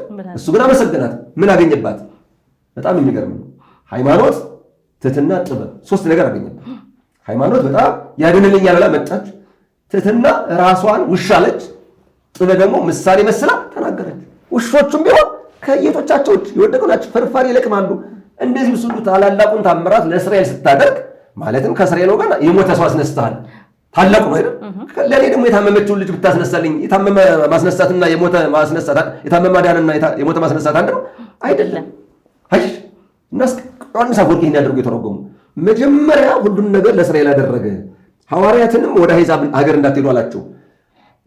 እስራኤል ቤት አይሁድ እምቢ ሲሉ ግን በመጨረሻው ሞትን ድል አድርጎ ከተነሳ በኋላ በማቴዎስ ወንጌል ምዕራፍ 28 ቁጥር 29 ላይ ሁሩ ወመሃው ውስተ ኩሉ አጽናፈ ዓለም ወንዘ ታጠምቅዎሙ በሉ በስመ አብ ወወልድ ወመንፈስ ቅዱስ። የግዕዙ ንባብ እንደዚህ ነው፣ ጠንከር ያለ ነው። በዓለም ዳርቻ ሂዱ፣ ስታጠምቋቸውም በአብ በወልድ በመንፈስ ቅዱስ እያጠመቃችሁ የእኔ ደቀ መዛሙርት አድርጓቸው። በዓለም ላይ ያለዚያ እንኳን ስለዚህ የመጣ ዓለም ነው። ትንቢቱን ግን አብዛኛውን ያናገረው በእስራኤል በኩል ነው። በዋናነት ማን ላይ ይጀምራል? የዚህ አብርሃም ላይ ያለ በዋናነት ከዛ ይፍት የለም እያልኩ አይደለም። የአብርሃም የይስሐቅ የያዕቆብ ግን ገላጭ ነው፣ በጣም ገላጭ። መልካም። እሺ ኔታ፣ እንግዲህ የውይይታችን ማብቂያ እንዲሆነ አንዲት ጥያቄ። ሰሙነ ሕማማት የሚያበቃው ቅዳሜ ላይ ነው አይደለ? ከዛ በኋላ ትንሣኤ ነው፣ ደስታ ነው። ቀዳም ስዑርን በቤተ ክርስቲያናችን ካህናት ጠዋት በየምዕመን ቤት እየሄዱ ቀጤማ ይሰጣሉና እኛም በዚህ ውይይታችን እንድንዘጋ ቅዳሜ መዝጊያ ስለሆነች የሰሙነ ሕማማት የእነዚህን ሚስጥር ማየት ብንችል፣ ቀዳም ስዑርና ቀጤማን ምን ያገናኛቸዋል? ሚስጥራቸው ምንድን ነው በሚለው እናብቅ። የሚጀምረው ከኖህ ነው። እንደሚታወቀው በኦሪት ዘፍጥረት ምዕራፍ 6 ጀምሮ የምናገኘው ታሪክ አለ። ደቂቀ ሴት የሚባሉት ከሴት ርቀው ንጹሕ ጠብቀው ሲኖሩ ደቂቀ ቃየልን አይተው በሐጸ ዝሙት ተነደፉ። መላእክት ተብለው የነበሩ ሰዎች በዝሙት ሲወድቁ ግን ለዓለም ጥፋት ነው ያመጡት። ሁልጊዜ እንደሚተረከው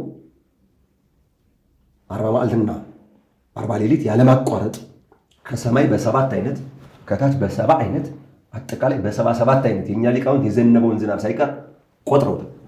ጠብተውን አይደለም፣ የዝናቡ ጠብታ ይቆጠሩ። ስለዚህ ነቢዩ ሲራክ ተናግሮታል። ምዕራፍ 1 ቁጥር 1 ላይ ሆፃ ባሕር ወነጠብጣበ ዝናብ መኑ ሆለቁ፣ የባሕርን አሸዋ የዝናብን ጠብታ ማን ቆጠረው ይላል። አይቆጠርም። ነገር ግን ዝናቡ የወረደበትን የመዓት አይነት ሲናገሩ እንዳልኩሽ በ77 አይነት ወረደ። ይሄ ጥፋት ነው። ስንት ቀን? 40 ቀን። ሙቀው ነው። በሰማይ የሚበሩ አዕዋፍ፣ በምድር በእግራቸው የሚሽከረከሩ፣ በልባቸው የሚሳቡ ፍጥረታት ሁሉ አለቁ። ኖህ ግን በተነገረው መሰረት ምንም አይነት ዘመናዊ ትምህርት ሳይማር መቼም ያን ጊዜ ፊዚክስ የለም አለ በዓለም ላይ አስደናቂ መርከብ ሰራ። አሁን የአሜሪካ መርከብ ነው ትላልቅ የሚባለው በኢራን ሚሳኤል የሚቀምሰው ማለት ነው። ያስደናቁ ምንም ታምር እኮ አቤት እሱ ስራ እኮ ቸርነቱ በጣም ይደንቀኝ። እንዲህን እያነበቡ እኮ የቤተክርስቲያን ትምህርት እኮ በአድናቆት ነው። በዚህ ዓለም እንዳለ ተራ ነገር ነው። ተራ ነገር እዚህ በለጠ የሚያስደንቃል። መርከብ ሰራ። በ98 ዓመት ሰርቶ ጨረሱ። ሰዎቹን ነገራቸው። በስንት ዓመት ነው እመጣለሁ ያሉ? በ100። እንግዲያስ አንተ ስራ፣ እኛ ግን 100ውን ዘመን እንደ ልባችን ኖረን እዛ በኋላ መርከብ እንሰራለን አሉ። እዛ በኋላ እሱ ግን እግዚአብሔር የተናገረውን አያስቀርም የማያደርገውን አይናገርም ብሎ መላእክት ናቸው እጽዋት የሚያመጡለት። እሱ ያን መርከብ ሰራ። ከሚበሉት 7 ከማይበሉት 2 ይዞ ገባ። ከሁሉም ፍጥረት ወደ መርከብ፣ ሌላው ቀርቶ ያን ክፉ ፍጥረት ዘንዶን ይዞት ገብቶ ከዛ በኋላ 150 ቀን ውሃው በምድር ላይ ቆይቷል፣ ሞልቷል። አሁን ውሃው ጎድሏል አልጎደለም ለማለት ርግብ ላካት።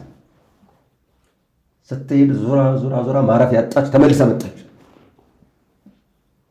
እጁን ዘርግቶ ተቀበላት። እንደምትገርም ናት። ምን አይነት ርግብ ናት! ድንግል ማርያም በርግብ ተመስላለች። ርግብ በዓለም አቀፍ ደረጃ የሰላም ምልክት ናት አይደል? መጽሐፍ ቅዱስን ይቀበልም አይቀበልም የሰላም ምልክት ማለት ሁሉንም የሚያስማማል ርግብ ናት። ኢትዮጵያ የሚያስፈልጋት የርግብ ምልክት ነው። አሁን የሚሰማኝ ባገኝ አልሰማኝ እያለው ነው እንጂ አሁን በኢትዮጵያ ሰንደቅ ዓላማ ላይ ክርክር አለ። የርግብ ምልክት ይቀመጥ የሚያስቀይመዋል። ዓለም አቀፍ ምልክትን ተቀበሉ ኢትዮጵያ ውስጥ ሲሆን የሚጠላ ካለ አስቸጋሪ ነው። እውነት በጣም ይገርመኝ። ከዛ በኋላ ማንን ላከው? ቁራን ላከው። ቁራ ልክስክስ ነውና በዚሁ በሄደበት ነው የቀረ፣ አልተመለሰም። ርግብ ላካት። ርግብን ሲልካት በሁለተኛ ምን ይዛ መጣች? መጽሐፍ ላይ የሚለው የወይራ ዝንጣፊ ቅጠል፣ በእኛ ግን ይዘን የምንወጣ ይታወቃል፣ ቄጠማ ነው። ነገር ግን ወይራ ዛፍና ቄጠማ አሁን ቁመቱ እኩል ነው አይደለም። ወይራ ትልቅ ነው አይደል? የበለጠ ግን የውሃውን መድረቅ መቀነስ ሊያረጋግጥ የሚችለው ወይራው ዛፍ ነው ወይስ ቄጠማው ነው? ቄጠማው ትንሽ ስለሆነ በቃ ጎድሏል። ውሃው እንደጎደለ ለማረጋገጥ እንዳሉሽ መጽሐፍ ላይ ቄጠማው አለ። አሁን ለማሰርም ምስጢሩንም የበለጠ ለማጉላት የበለጠው ደርቋል ጎድሏል ለማለት ማን ተመረጠ? ቄጠማው። ያን ጊዜ መጣች ማናት? ርግብ ናት። ፓፓ ይዛ መጣች። ኖህም ደስ ብሎት ተቀበላት። በሶስተኛው ግን አልተመለሰች። አሁን ያን ቄጠማ ወይም የወይራ ዝንጣፊ ተናግር ያለው አንዳንድ ሰዎች የለም የወይራ ቅጠል ነው ይላል። አሁን የሚያልኩ ነው አንዴ። አሁን ችግሩ ምን መሰላችሁ? እኔ ቲክቶከሮች አንዱን ጠይቀው ይስሉና ተመልከቱ፣ እነዚህ ኦርቶዶክሳውያን መጽሐፍ ቅዱስ ወይራ አለ፣ እነሱ ግን ቄጠማ አልኩ እኮ ነው። ወይራ አልኩ እኮ። ወይራ ግን ትልቅ ዛፍ ነው። የበለጠ የሆኑ መጉደል ግን ሊያረጋግጥ የሚችለው በምስጢር ማን ነው? ቄጠማው ነው። በነገራችን ላይ ሁሉም ነገር በአንድ መጽሐፍ አይጻፍም። በአንዱ መጽሐፍ ያለው በሌላ መጽሐፍ አለ። በአንዱ መጽሐፍ የሌለው ደግሞ በአንዱ መጽሐፍ ያለው በሌላ በአንዱ መጽሐፍ የሌለው በአንዱ መጽሐፍ አለ።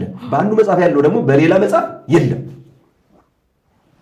ልክ ያችር ነትገ ማያይህ ሐጽ ማያይህ አይሽ ነትገ ይቅርታ ነትገ ማይ ኃጢአት ሐጽ ማይ መርገም የኃጢአት ውሃ ጎደለ የመርገም ውሃ ጎደለ ስትል ርግቧ ቄጠማ ይዛ እንደመጣችው ሁሉ ወይም የወይራ ቅጠል ይዛ እንደመጣችው ሁሉ በዕለተ ዓርብም ነትገ ማይ ኃጢአት ሐጽ ማይ መርገም የኃጢአት የመርገም ውሃ ጎደለ ደረቀ ስትል ቤተ ክርስቲያን በኖህ ርግብ አምሳል ቄጠማ ይዛ ታበስራለች።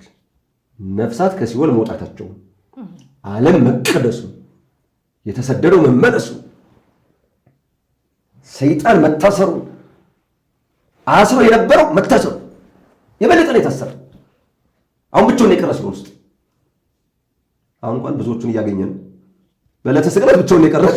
ከዚያ በኋላ ግን ደግሞ ሌሎች ተተክተውለታል። እንደነ ይሁዳ ያሉ ሌሎችም አሁንም አሉ። በጣም የሚገርሙ የይሁዳ አባላት አንዳንድ ይገርምሻል። ግብሩ ይሁዳ ግብሩ ይሁዳ ሐሳቡ ወልጋዳ አፉ ቀዳዳ ይሆናል። በጣም ከባድ ማለት ነው። እና የቤተክርስቲያን ምስጢር አይገርምሽ? እንዴት እንዳገናኛችሁ ርግብ ያን አደረገች ምን ስትል የጥፋት ውሃ ጎደለ ስትል ከዚህ ሳ ቤተክርስቲያን ይኸው እንደ ኖህ ርግብ ሆና የኃጢአት ውሃ ጎደለ ባሕረ ሲኦል በመስቀል ተርከዛው ተከፍሎ ነፍሳት ገነት ገቡ። እስራኤል ባሕረ ኤርትራን አልፈው ምድረ ርስት እንደገቡ ፈርዖን እንደሰጠመ ሙሴ ባሕሩን እንደከፈለው በምን በበትር ይቀርሻል። ሙሴ የጌታ ዲያብሎስ የፈርዖን በትረ ሙሴ የመስቀል ባሕረ ኤርትራ የሲኦል እስራኤል የነፍሳት ተብሎ ይተረጉማል። ደግሞ በሌላ የቄጠማው ግን ቅድም እንዳልኩሽ ነው። ቁልጭ ያለ ደስ የሚል ኢትዮጵያ ውስጥ ደግሞ እንዲህ አይነት አስተምሮ ያላት በክርስትና ስም ከሚጠሩት ብቸኛዋ የኢትዮጵያ ኦርቶዶክስ ተዋሕዶ ቤተክርስቲያን ናት። ሌሎቹ ያው ስለሌላቸው ለመኮረጅ ይሞክራሉ። መኮረጅ ምን የራስ አይደለም። ግልጽ እኮ ነው። ኢትዮጵያ እኮ ነው በሃይማኖት እይታ ስናይ ከመጀመሪያ ጀምሮ በጣም የተሰራችው የኢትዮጵያ ኦርቶዶክስ ተዋሕዶ ቤተክርስቲያን ስሪት ነው አይደል? ምንም ግልጽ ነገር ነው። አሁን ችግሩ ዝም ብሎ መንቅ እንዲያደርጋሉ ስለ ኢየሱስ ክርስቶስ የባሕርይ አምላክነት ማንም ሊያስረዳን አይችልም። ማንም እውነት ለመናገር ማንም አሁን እያንዳንዱን እውነት ለመናገር እኮ ከመጀመሪያ ጀምሮ ብናየው እኮ እንዴት እንደሚጀመር አሁን እያንዳንዱ የሰሙነ ሕማማት ሥርዓት እንዴ ጸልዩ በእንተ ጽናዛት የሚለውን አትሰሙትም? የአንዱ ሰዓት 22 ነው። 22 በ5 110 ነው። የ5 ቀኑ 550 ጊዜ እኮ ነው። 22 ነው። ይገርምሻል። መጀመሪያ ገና ወደዚያ ከመግባታችን በፊት የሰባት ቀኑ ቅዳሴ ማርያም ይደገማል፣ አንቀጸ ብርሃን ይደገማል። እዛ ደግሞ 50 መዝሙረ ዳዊት 50 መዝሙረ ዳዊት መጨረሻ ላይ በ11 ሰዓት 150 መዝሙረ ዳዊት ይደገማል። እዚያ በኋላ አቡን የሚባል አለ፣ የወንጌል ቃል ነው። ስምዖኬ ይላል። በማቴዎስ እና በማርቆስ ስምዖኬ ይላል። በሉቃስ ይቤ እግዚእነ ይላል። በዮሐንስ ወንጌል ስብሐት ለወልድ ስብሐት ለመንፈስ ቅዱስ ይላል። በጣም እኮ ነው። ይህ ከተባለ በኋላ ደግሞ ለከ ኃይል የሚል ስግደት አለ፣ እሱ አለ። ከዚያ በኋላ ደግሞ ይህን በጎን 6 በጎን 6 12 ይካል በኋላ በጣም የሚገርም ለአምላክ ይደሉ ለስሉስ ይደሉ እየተባለ በጣም እንዲህ 12 ጊዜ በግራና በቀኝ እንዲህ ኪርያላይሶን ስንልና 7 ስሞች አሉ። እብኖዲ፣ ታዎስ፣ ማስያስ፣ ኢየሱስ ክርስቶስ፣ አማኑኤል ትስውጣ ምን ነው አለ 7 ናቸው። ደግሞ እንደዚህ አረንዱ በድንግል ማርያም እንዲሁ ቤተክርስቲያን ያላት ሀብት እኮ እናንተ ግን መሬት ላይ ከኢትዮጵያ ኦርቶዶክስ ተዋሕዶ ቤተክርስቲያን የበለጠ ነገረ ስቅለትን የሚያሳያል እውነት። እስኪ ለተወሳይና እስኪ አስቡት ወደ ኋላ ሄዳችሁ እንዴት ነው አከባበሩ? አይደንቅም እንዴ? ልክ ያን ጊዜ ኢየሱስ ክርስቶስ ከደብረ ቤተፋጌ ከሚባለው ተነስቶ ወደ ኢየሩሳሌም ሲገባ እሱ ለተቀመጠባት አህያ የተነጠፈው ምንጣፍ የተጎዘጎዘው ጉዝጓዝ ዘንባባ ይዘው እንዴት እንደተቀበሉት ዘንባባውም መጽሐፈ ኩፋሌ ምዕራፍ 13 ቁጥር 17 ጀምሮ አብርሃም ዘንባባ ይዞ እንዴት እንዳመሰገነ ከዚያ በኋላ አጠቃላይ ለሁሉም ቀን ስያሜ ተሰጥቶ ጸሎተ ሐሙስ ቅድም ተናግሬያለሁ። ከዚያ በኋላ የዕለት ዓርብ በጣም የተለየ በጣም ንባቡር ውርድ ምናምን የሚባል አለ። ዲያቆኑ ሲያነበው ግፎም እግዚኦ ለለ ይገፍኡን እያለ ሲያነበው ታምር አይደል? እንዲህ ያን ሁሉ የምንሰማው በጣም ሁሉ ቢተረጎም እኮ አያልቅም። ሁሉ ቢተረጎም ከዚያ በኋላ እንደዚህ ይሄ ግንዘቱ መጥቶ እዚያ ላይ ሲቀመጥ አላያችሁትም? በግራና በቀኝ መስቀል ሲቀመጥ አላያችሁ? መካከል ላይ የባለቤቱ በግራና በቀኝ ሁለቱም መሪዎች አብረው ተሰቅለዋል አይደል? እንዲህ ያን ሁሉ ስናየው አይደንቅም? ከዚያ በኋላ ግንዘቱን ይዘን ስንዞር ማታ ላይ ያለው ይዞታ አይደንቅም? ነፍሳት ከሲኦል ወጡ ብለን መጨረሻ ላይ ነሲየም ብለን ስንዘምር አይገርምም? እዛ በኋላ ዓርብ ማታ ቀምሰን ቅዳሜ አንድ ቀምስ ማክፍሎት ነው። እሑድ ሌሊት 9 ሰዓት 9 ተኩል አካባቢ ነው ቅዳሴ የሚወጣ ምንም ጉሮሯን እህል ሳንቀምስ ማለት ነው። ከዛ በኋላ እንደው የክርስቶስ ትንሣኤ ሲታወጅ አይደንቅም እንዴ? እመብርሃን ክርስቶስ ተንሥአ እሙታን በዐቢይ ኃይል ወሥልጣን ኧረ በድንግል ማርያም አሰሮ ለሰይጣን አግዓዞ ለአዳም እምይእዜሰ ይኩን ፍስሐ ወሰላም። እንዴት ቤተክርስቲያን እመብርሃን አንቺ ውቅያኖስ እኮ ውቅያኖስ አሁን ነዳጅ ያልቃል እንጂ ውቅያኖስ ያልቃል። ችግሩ በቀይ ባህር በሌላው ነዳጅ እንዳይመጣ ተከለከለ እንጂ እንዲህ ቤተክርስቲያን ምስል እኮ ውቅያኖስ አባይን በጭልፋ ሳይሆን ውቅያኖስን በጭልፋ ነው። ይሄ እኮ ነው እንጂ ሆነ እንዴ ጠረቅ አድርጋችሁ ሃይማኖታችሁን ያዙ እንጂ የሚታይ ነው እንዴ? አባይናችን እኮ እያየን የምናከብረው እና ስቅለቱ ይታየኛል አይታይም? አንተ ሁለዚያም መቅደሱ ፊት ለፊት ላይ ስለ ስቅለቱ አይታይ የቄሶቹን እንደው አምነስቲ ሲሉ አይደንቃችሁ? ሲወቁ ራሱ ልዩ ዘጥመ ሞተ ጽራውን ይዘዋል አላያችኋቸው? ኧረ በድንግል ማርያም ይሄ እኮ ነው እንግዲህ ምናልባት ጥያቄስ ገብቶ ከሆነ የሚመራደው በዚህ ልክ እውነት ነው። ትክክል ሁሉ አያልቅም። እሺ እሱማ ከማያልቀው የተወሰነው ነው ብለን ነው። አባይ መጽልፋ እኮ ነው። እንኳን ሌላ ሊቃውንቱ እዚያ ግብረ ሕማምን ሲጀምሩ ተርጓሚውን በማቅለል ይላሉ። ያ ሁሉ ተተርጉሞ ግብረ ሕማም ላይ እኮ ያለ ተርጓሚ በጣም የሚደንቃቸው በብሉይ ኪዳን ሙሴ ይህን ለምን ተናገረው፣ ሌሎችም ይህን ለምን ተናገሩት፣ ያ ሁሉ ተተርጉሞ ተርጓሚውን በማቅለል ይላል።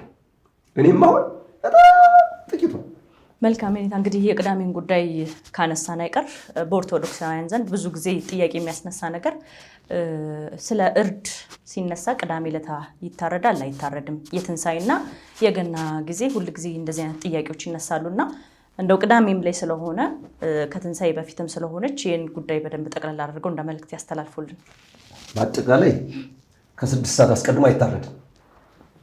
አሁን ኢየሱስ ክርስቶስን የሚያክል በግ በቀራንዮ አደባባይ ተሰዋ ብለን ስጋውን ቆረሰ ደሙን አፈሰሰ ብለን የምናስተምር የምንማር የኦርቶዶክስ ተዋሕዶ ቤተክርስቲያን ልጆች የሆን ሁሉ ክርስቶስ ሳይነሳ ወይም ተነሳ ተብሎ አዋጅ ሳይነገር ክርስቶስ ተነሷል ይታወቃል።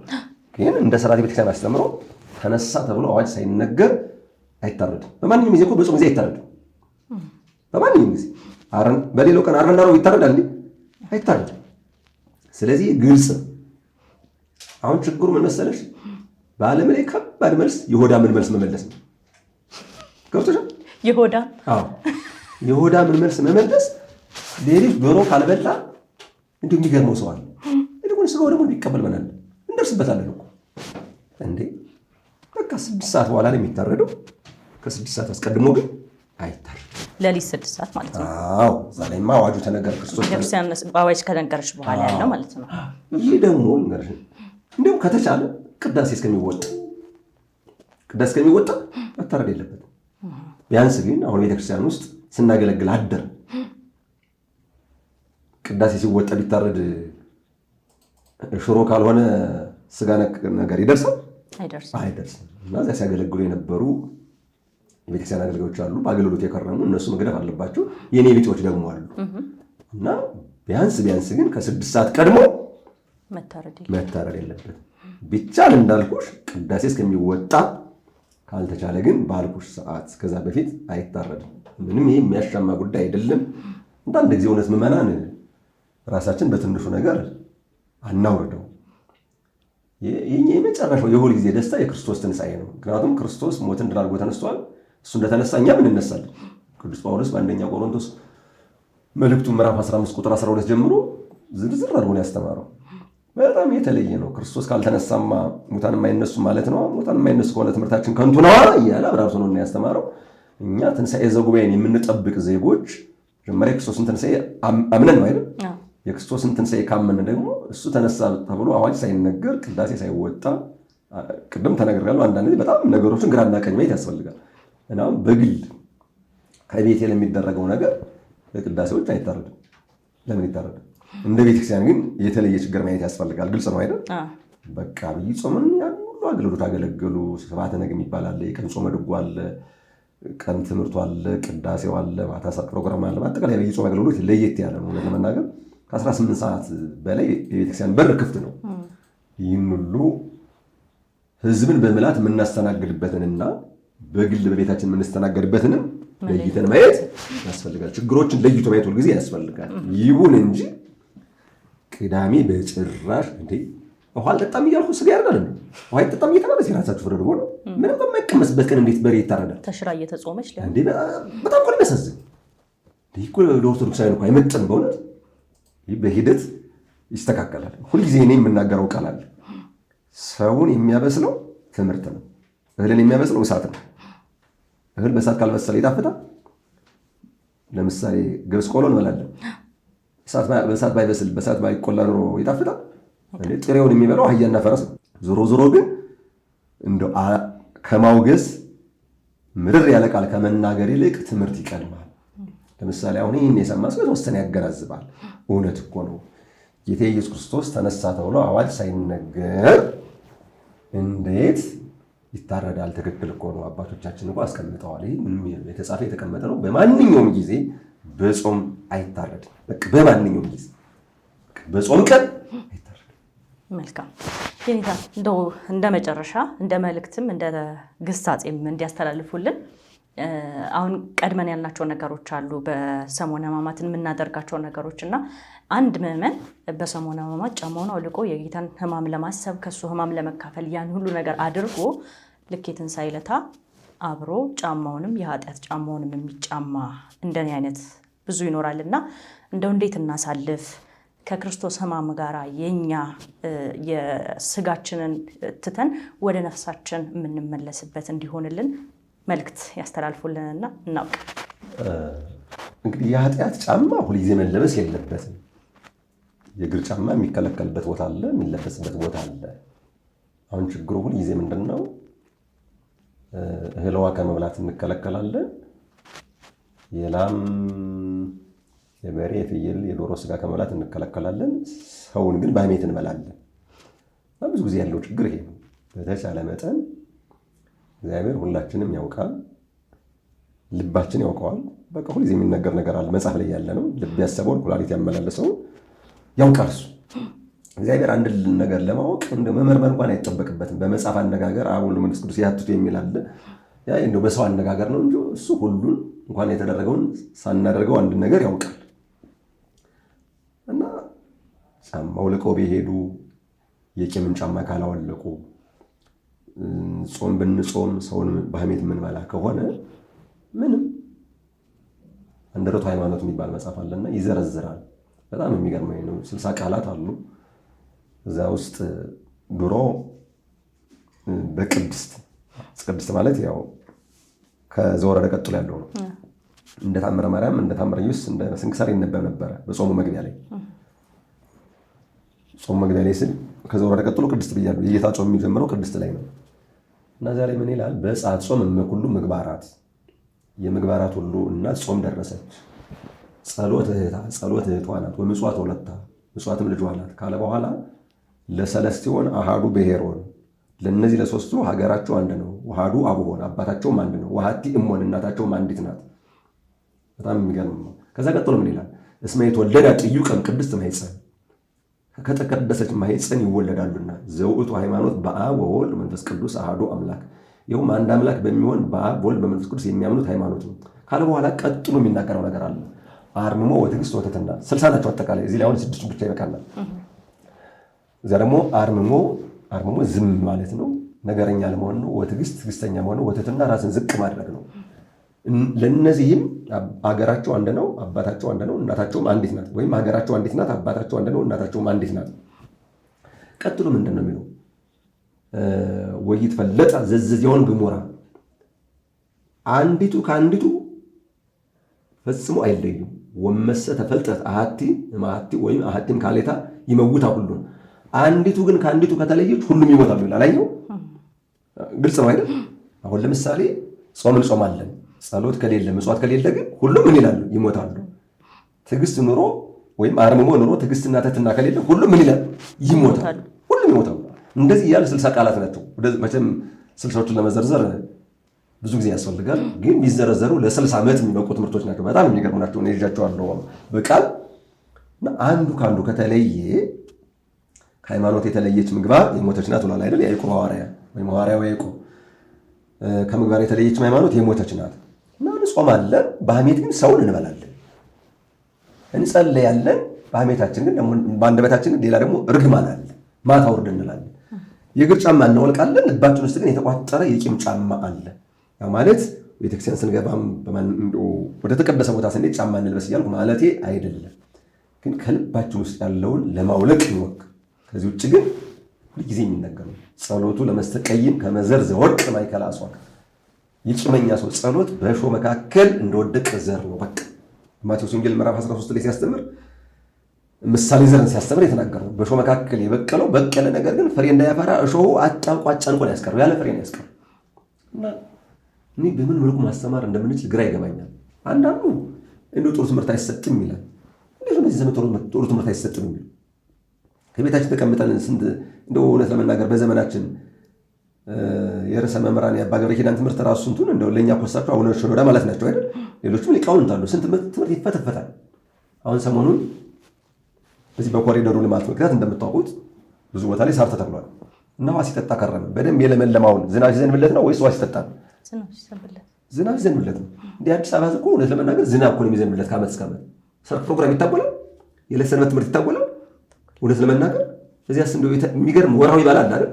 እንደው ዝናብ እየዘነበ ለምንድን ነው የማንለመልመው እንዴ? መለምለም እኮ አለብን፣ ማበብ እኮ አለብን፣ ማፍራት እኮ አለብን። ሄደን እኮ መጨረሻ እኮ ወፍሬ ውስጥ ለመንፈስ ቅዱስ ጳውሎስ በገላትያ መልእክቱ ምዕራፍ 5 ላይ የመንፈስ ቅዱስ ፍሬዎች ላይ የዘረዘራቸዋል። እና እውነት ለመናገር እንማራለን፣ ግን አልሰማንም።